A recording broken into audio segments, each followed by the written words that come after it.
Okay, hello everyone. Welcome to class number 4 in Megillot Esther. We're up to chapter 3, and chapter 3 is, one of the most important chapters in the book. It's where a lot of the story turns, and things start heading really downhill for the Jewish people in the story. And in general, I won't go through the entire chapter today because I want to pick up on 3 specific points, which I'll get into in a moment. But in the chapter, Haman gets elevated. He's appointed by Achashverosh to second in command to the king, and Achashverosh demands that all the people in the country bow down to Haman, and Mordechai disobeys the king. Mordechai disobeys this commandment, chooses not to bow down to Haman. This upsets Haman very greatly, and Haman begins to plot against the Jewish people. He then goes to the king and says, there's this people, there's this nation that you should really consider getting rid of. The Jewish people are not worth keeping around, and I'll even pay you a whole lot of money if you get rid of them. According to the Megillah, he offers the sum of 10,000 talents of silver. Alpaim kikar kesef. Alafim kikar, aseres alafim kikar kesef, which is an astronomical amount. Estimates range. It's probably something over 300 metric tons of silver, and in modern money, that would be worth something over $200 million. It was an incredible amount of money that he offered the king to get rid of the Jewish people, much more than almost anyone could have owned at the time. But anyway, so he offers the king this level of money. The king agrees. They sign the decree to kill the Jewish people, and the whole city starts to mourn. All the Jewish people are very afraid for their life, and that's what happens in chapter 3. So I want to pick up on 3 different things that happen in this chapter. And the first one is the fact that Mordechai didn't want to bow down to Haman. And the question is why? Because we find in the Torah, this happens many times through the rest of Tanakh, but definitely in the Torah, there are many different people who bow down to other people, to other human beings. So why Mordechai didn't want to bow down to Haman is the first thing I want to talk about. So first of all, in Bereshis, it happens several times. Avraham bows down to the 3 travelers. When Avraham got his bris milah, he looks up on the 3rd day and sees these 3 people traveling. He runs up to them and he bows down to them, according to the Torah.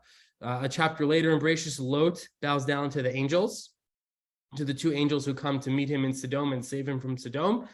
Later, after Sarah has died, Avraham bows down to Bnei Ches and to Ephron. Later on in Bereshis, when Yaakov encounters Esav for the first time after they had been separated, Yaakov and his wives and all of his children bow down to Esav, although not Binyamin, because Binyamin wasn't born yet, but all 11 of Yaakov's sons who were alive at the time, and Dinah and his 4 wives, they all bow down to Esav. Later on in Bereshis, the brothers, when they go down to Mitzrayim, they bow down to Yosef, again, not knowing yet that it was Yosef. When Yaakov goes down, he bows down to Yosef, and then arguably Yosef then bows down to Yaakov. And then in Shmos, Moshe bows down to Yisro. When Yisro comes with Moshe's sons and Moshe's wife, Moshe bows down to Yisro. So we have many examples of Avraham, of Yaakov, of Yosef, of the brothers, of Shvatim, of Lot, of Moshe, bowing down to other people. So why didn't Mordechai want to bow down to Haman? It wasn't only disrespectful, it was treason against the king. And if we say that it happened in the courtyard of the palace, it's treason against the king and the palace itself. It's a suicidally stupid thing to do. Why would Mordechai not want to bow down to Haman? Why was it so important to him? So I picked up on 3 different answers to this question, and each one I think can be justified not only from the Agadah, but also from the Psukim themselves. So the first one is that Mordechai was concerned about Avodah Zarah. It's the one that's the most common. It's one I was taught when I was very young and in yeshiva, and it comes from several places in the Midrashim, but one is Pirkei Rabbi Eliezer, chapter 50, and that is that Haman wore an idol. In Pirkei Rabbi Eliezer, it records the tradition. What did Haman do when the king commanded that everyone bow down to him? He made it tselem. He made a certain kind of an idol, and he sewed it into his clothing, onto his heart, and whoever bowed down to Haman bowed down to the Avodah Zarah that he made as well. And Mordechai saw this, and he did not want to bow down to Avodah Zarah. The Targum on Esther, the very, very long, extensive Aramaic translation, which again isn't really a translation of Esther, it's more of an expansion of the story, says exactly the same thing. And that's how Ibn Ezra understands why Mordechai refused to bow down. Rashi takes this to another level and says that it wasn't that Haman had made an idol and sewed it into his clothing, it's that Haman turned himself into a god. And that's based on a Gemara in Megillah and the Gemara in Sanhedrin, and also in Esther Rabbah. The Esther Rabbah records this tradition by Rabbi Levi that when the people would ask Mordechai, why don't you bow down and obey the command of the king? Mordechai would tell them that we have this law in the Torah that we can't bow down to a pesel or a masecha, and this wicked person turned himself into an avodas kochavim, turned himself into a god. And now, interestingly, not just in the Midrashim, but also Josephus writes that the foreign people and the Persians who were around worshipped Haman at the time, and Mordechai did not want to worship Haman, so that's why he didn't bow to him. But more fundamentally, not just in the Midrashim, not just in Rashi and Ibn Ezra, not just in Josephus, but even in the pshat of the Megillah itself, the pshat of Esther. The book of Esther uses two words to describe how people bowed down to Haman. It says Korim umishtachavim. This is in Esther 3:2. They call Abdei Hamelech Asher Bashar Hamelech, all the servants of the king in the gate or in the palace of the king. Korim umishtachavim laHaman. They prostrated and they bowed down to Haman. And those two words, Korim umishtachavim, are very important because in all the cases that I mentioned, of all the people in Tanakh, of Yosef, of Yaakov and Moshe and Avraham and Lot, it only uses the term lehishtachavot. And that's the shor shin ches he. And that's the sense, that's the word that the Torah uses when they bow to someone else. The word lichrot, to the other word, l'shtachavim, korim, to prostrate oneself, to kneel oneself, is either used metaphorically, like it's used to describe the way a lion crouches down, which tells us something about what that kind of bowing might have looked like. When a lion lies down, it lays flat out on the ground. It's used to describe how a woman gives birth, lying flat out on the ground, and that's how they describe a woman giving birth. And other than that, when it's used to describe one person bowing to something else, it's almost always used either to describe bowing to God or bowing to an avodah zarah. And there's only one other person in Tanakh, other than Haman, who someone bows to, and the Tanakh uses this word, and that person is Eliyahu. And I want to go through the story because it's a fascinating story. It's the beginning of Melachim Beis. And the story goes as follows: that one of the worst kings of the northern kingdom, the kingdom of Israel split into two kingdoms. There was the northern and the kingdom of Yehuda. So the kingdom of the north, which was always very wicked, always serving avodah zarah and doing very bad things. One of the worst kings of the north was King Achav, and his son was Achaziah. So this is a story about Achaziah, a very short snippet that we get about his life. But this is what Tanakh tells us, that the king Achaziah got injured, and he sent messengers to ask the prophets of the Baal Zavuv, which was a god of Ekron. He wanted to ask this god whether he would live or die. And since he was the king of the north, why wouldn't he just send the messengers to the Beis Hamikdash to consult the Urim V'Tumim or to ask the Kohen Gadol? And the answer seems to be that sending messengers to the Beis Hamikdash, which was in the kingdom of Yehuda, would be a massive political statement and something that he wouldn't want to do in terms of strengthening or weakening his own kingdom. So he didn't want to send to the God of Israel. He rather sent to the gods, small letter G, to the gods of the other people. And Hashem then tells Eliyahu to rebuke the king, to yell at the king, telling him that it was inappropriate what he did and that he wouldn't recover. And what happens is that the king, when the king hears about this, he sends messengers. He sends a battalion of 50 men to arrest Eliyahu and to bring him back to the king. And when the captain of these 50 people meets and encounters Eliyahu and says to him, "You have to come with me to the king wants to see you, and he told us to arrest you," Eliyahu says, "If I am a man of God, there should be a fire descending from heaven that'll eat you all alive and burn you and your 50 men and kill all of you right now on the spot." And that's exactly what happens. A fire comes down from heaven and burns all these people alive. The king Achaziah sends another group of people to go get Eliyahu, and the same exact thing happened. The people said, "You have to come with us to the king," and Eliyahu says, if God is with me, he'll send a fire and burn you all alive on the spot. They all get burnt on the spot. And when the king sent a third battalion, the captain begged for his life from Eliyahu, and he bowed down on the ground in front of him. And then the Tanakh uses the word korim, that he bowed down with this word. But that's the only other time that a person is bowed down to with this word. So it seems to be that this word vayichra or korim whichever, depending on whether we're looking in Esther or in Malachim Beis, is something more than just bowing down with respect. It's something worshipful and it's something prayerful. So even outside of the Midrashim, there seems to be in the Pshat of the Megillah itself that this was something that Haman wanted people to do for him, to bow down to him in a prayerful sense, and that's what Mordechai was not willing to do. That's the first suggestion. The second suggestion as to why Mordechai did not want to bow down to Haman is because he felt that people shouldn't bow down to people; they should only bow down to God. And although I mentioned all the people in the Torah who did bow down to other people, in the Greek edition of Esther, which has over 100 extra psukim beyond what we have in the Hebrew, there's recorded a prayer of Mordechai where he davens to Hashem to help him and to help save his life, to help save the Jewish people. And in that prayer, he says explicitly that, I did not refuse to bow down to Haman because I wanted to be prideful or I wanted to show him up in any way. But, if I had to, I would have been willing to kiss the soles of his feet. So says the Greek edition of Esther. But I did this so that I shouldn't set a human being above your own glory, Hashem, and I don't want to bow down to anyone except for you. So there seems to be some value in not bowing down to any person other than God. It's not just in the Greek version of Esther, which says this, it's also in Targum Sheni, the second Aramaic translation on Esther, which again is much more than a translation. It adds a lot of details. And what's really interesting is that this phrase in the Megillah, Korim u'mishtachavim, as we've seen in Esther 3:2, appears in a prayer. It appears in Aleinu, which we say at the end of davening.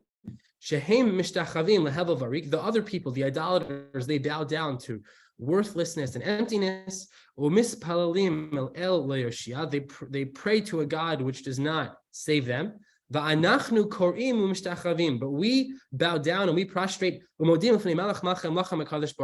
this to Hashem, to the King of Kings, to HaKadosh Baruch Hu. So this line from the Megillah, from Esther, seems to be placed right into this Aleinu Tefillah, which says the only being that we should be bowing down to at all is Hashem and not to human beings. So this is the second explanation of why Mordechai might not want to bow down to Haman. And the third one is based on a medrash in Yalkut Shimoni, which is that Mordechai really did feel superior to Haman, and he didn't want to show Haman disrespect, that it was more of a personal vendetta.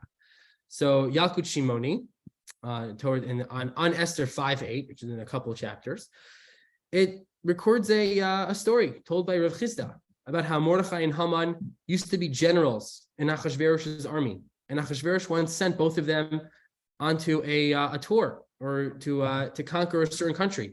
And Haman's supplies ran out, and he had no food, no supplies to feed his soldiers. He asked Mordechai to lend him some of Mordechai's supplies because Mordechai had saved them. And Mordechai only agreed to feed Haman's men if Haman would be willing to sign off on becoming Mordechai's slave.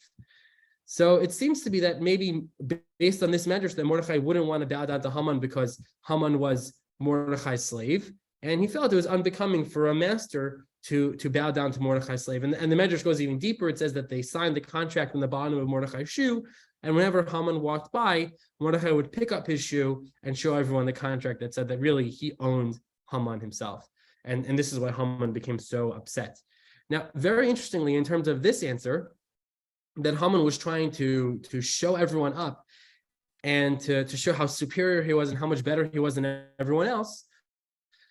There's a very interesting part of the histories, a book by Herodotus, who we spoke about in previous classes. He was a Greek historian who lived around the time of the Megillah, or shortly after, very shortly after. And in his book, The Histories, in book 1, he describes several Persian customs. And one of the Persian customs talks about how you know whether if two Persians meet each other in the street, how you know which one is the superior, which one is more important than the other one. And he writes as follows. He says, when one Persian man meets another on the road, it's easy to see if the two are equals. For if they kiss each other on the lips, then the two are equals. That's what they do. That's the practice. If the two are about the same station, they'll kiss each other on the lips. If the difference in rank is small, then the cheek is kissed. The one who's superior will have his cheek kissed by the lower person. But if it is great, if the difference in rank is very great and one is far superior to the other, then the humbler bows to the other. So it was clearly a Persian custom that when one person had very high ranking above the other person, then the lower ranking person would bow down to the higher ranking individual. And if we plug that back into the Megillah, Haman was trying to make a point and to say, I am this great, powerful ruler and powerful official of the king, and everyone has to bow down to me, and Mordechai was not having it.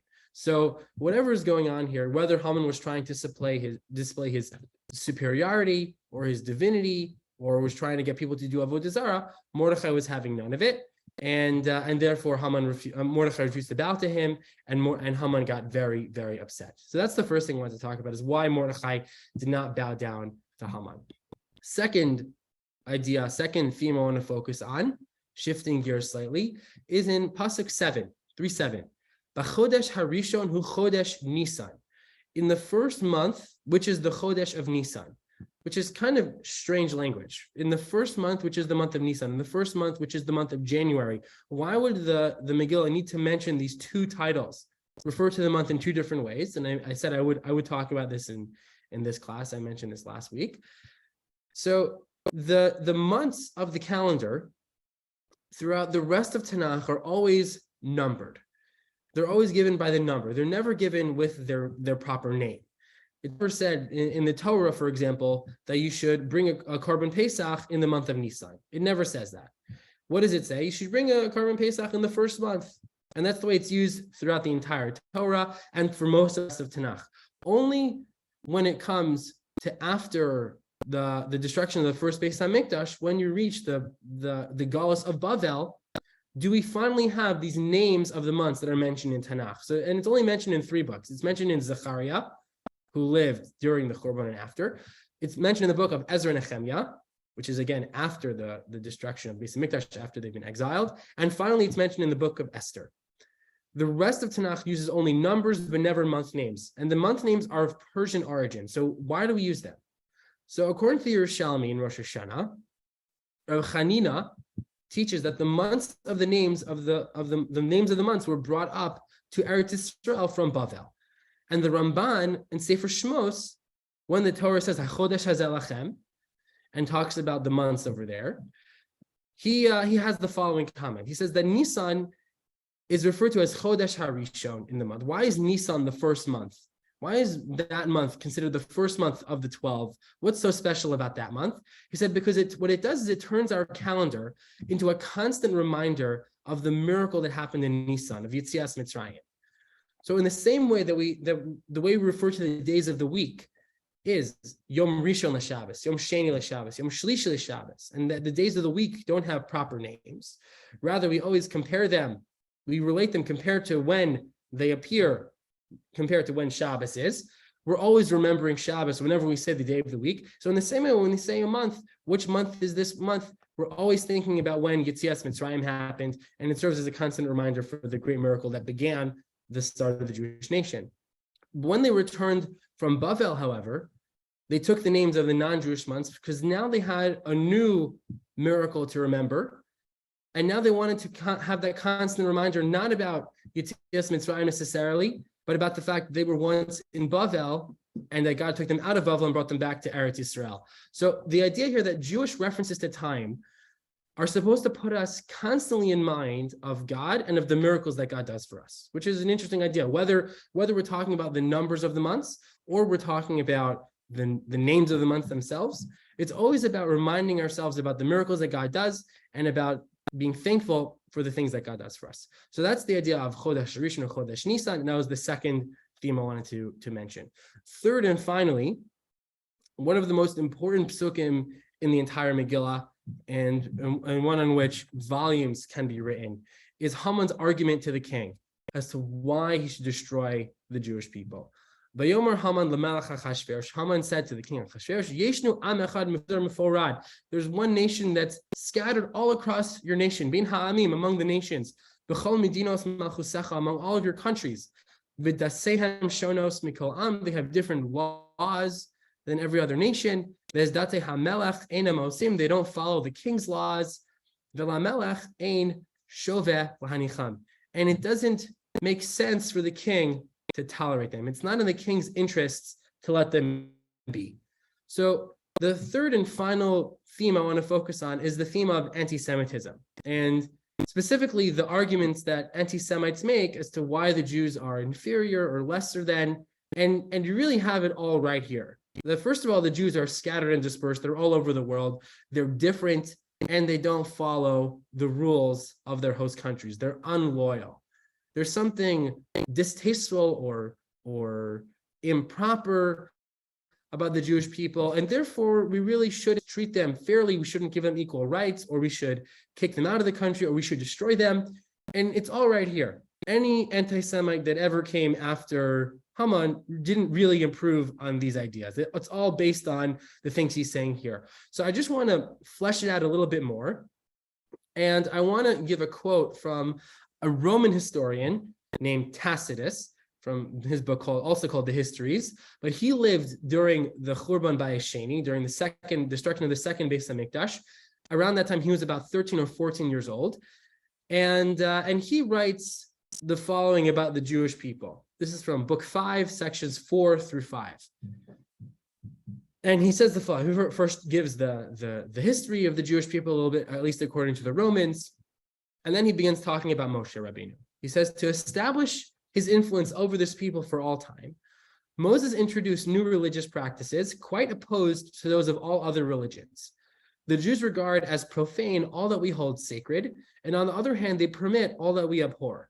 In other words, the Jews are very different. Anything that we think is holy, the Jews think is not holy, and anything we think is not holy, the Jews think is holy.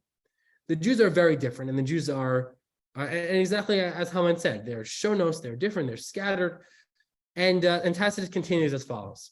He says, the other customs of the Jews are base and abominable and owe their persistence to their depravity.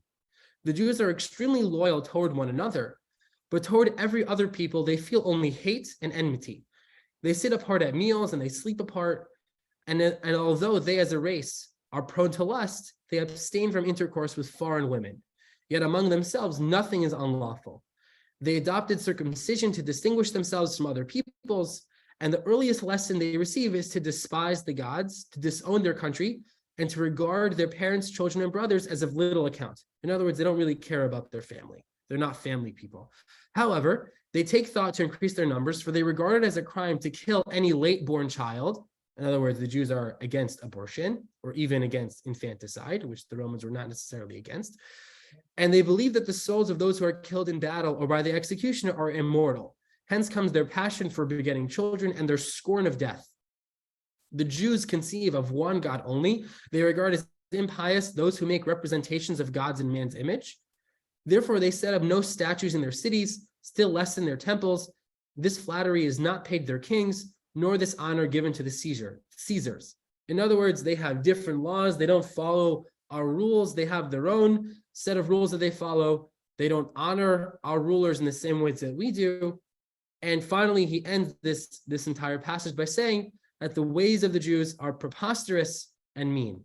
It's not only that the Jews are strange and different, but they're also evil and they're bad. Now, in the short time remaining, we really don't have time to get into the tragic and bloody histories of Greek anti-Semitism, which becomes the story of Hanukkah and other stories which unfortunately don't have holidays because they ended with less than positive results, or of Roman anti-Semitism, which is the story of the Asar Haruge Malchus, the 10 rabbis who were killed by the Romans, and the destruction of the second Beis Hamikdash and many others, or the history of Christian anti-Semitism, or Islamic anti-Semitism, or the Crusades, especially the First Crusade, or the idea of the blood libels, the well poisoning, the host desecration, the idea that Jews steal the host, the wafers, that according to the Catholic doctrines turns into the blood of and body of Jesus, and then they take this wafer and they stab it and torture it and do these horrible things to it because Jews are really horrible and evil people.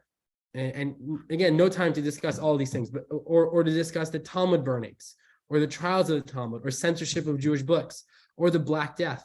How it's not true that Jews died less frequently in the Black Death than other people, because Jews went to the mikvah and washed their hands. That's a common myth, that people believe Jews washed their hands and went to the mikvah, therefore they must have died at a lower rate during the Black Death. There's no evidence whatsoever to say that's true. In fact, Jews were blamed for the Black Death and were not only affected by the Black Death itself, but killed in great numbers after. So even the survivors were hit a second time during the Black Death, or the expulsions, famously from Spain, Spanish expulsion in 1492, but also from many other places, from Portugal, from England, and from many other countries.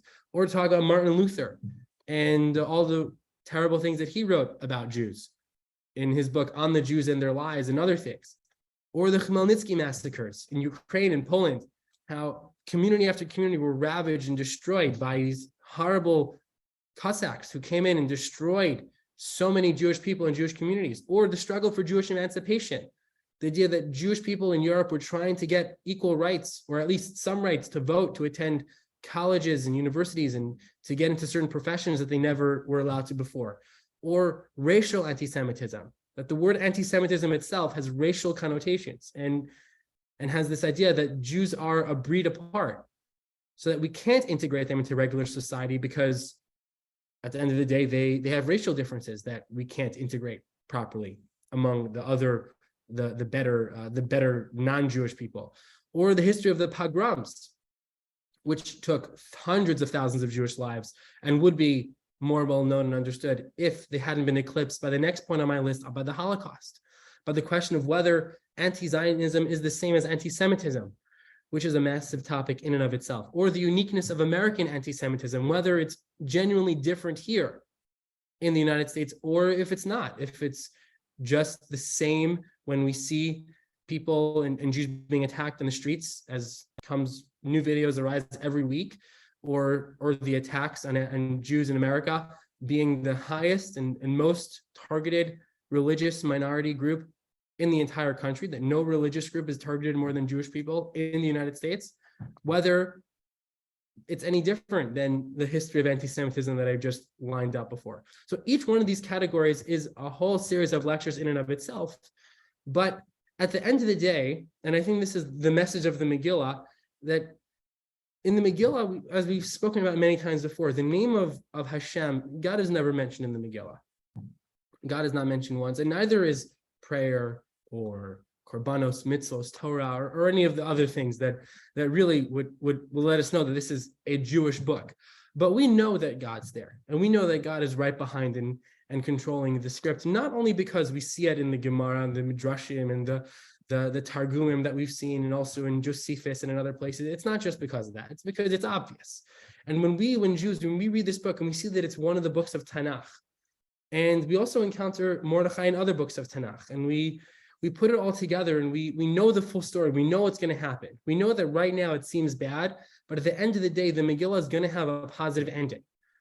We know that there's something going on behind everything, that there's a plan. There's someone that we have. There's a friend that we have in high places. And that's HaKadosh Baruch Hu, that there is tefillah going on, that there is something behind the hatred, the anti-Semitism, the things that seem so terrible right now.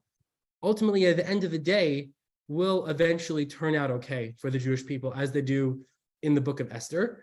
And there are some moments that we have now in the United States when we see terror attacks happening across the world to Jews in France, in Israel, and in other places. It seems scary, and we seem to be in a bad place. And the truth is that the bad place that we find ourselves now isn't nearly as bad as many of the bad places that I've mentioned previously on the list. But to know that it ultimately comes down to a good conclusion and it all heads towards a positive place is something that's very comforting. And that to me seems to be the general message of the entire Megillah. It's not just a story about one generation of Jewish people in Persia about 2,500 years ago. It's really the story of every Jew in every Jewish community and every generation whenever they've lived in Galus. So there's always going to be people who will try to destroy us, but it will also have a positive ending. And it's heading towards a place where we know that God is in control of everything at the end of the day, and we don't need to worry that the Jewish people will be destroyed completely, that God will intervene, God won't let that happen, and eventually things will turn out okay, and we'll be fine. So this was the third theme that I wanted to mention from this chapter in the book of Esther, in chapter 3. And so with that, so next week, we're going to try to continue with chapter 4. And I really appreciate you all for coming. And with that, I want to call an end and thank you so much.